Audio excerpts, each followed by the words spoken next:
Toxic exposure at work, filing a claim for illness and wrongful death. Toxic exposure in the workplace is a serious issue that can lead to devastating health consequences for employees. Whether it's through inhalation, skin contact, or ingestion, being exposed to toxic substances or chemicals can result in severe illnesses, permanent injuries, or even death. Knowing your rights and how to file a personal injury claim is crucial if you or a loved one has suffered from toxic exposure at work.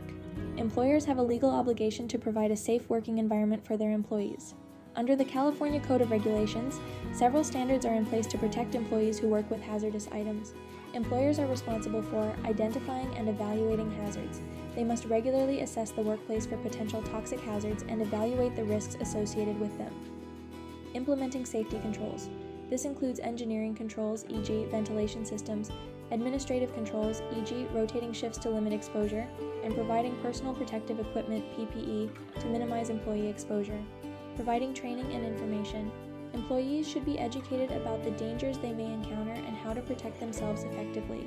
Monitoring exposure levels. Regular monitoring of toxic substance levels in the workplace helps ensure they remain within safe limits. Maintaining records. Employers must keep records of exposure incidents, safety training, and monitoring results.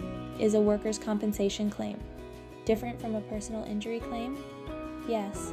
Workers' compensation is a type of insurance that provides benefits to employees who have been injured or become ill due to their work.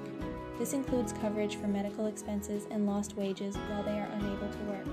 A personal injury claim typically involves seeking compensation from another party for injuries or damages caused by their negligence or intentional actions. This can include compensation for not only medical expenses and lost wages, but also pain and suffering, emotional distress, and other losses. In toxic exposure cases, both types of claims may be applicable. For example, if an employee develops cancer due to exposure to toxic chemicals at work, they may be able to file both claims against the company responsible. Victim of toxic exposure in the workplace, you may be able to file a compensation claim. The experienced personal injury attorneys at RTM Law are here to help you understand your rights and pursue the medical care and financial compensation you deserve. Contact us today for a free case review. We don't charge any fees until we win. RTM Law, your trusted injury attorneys.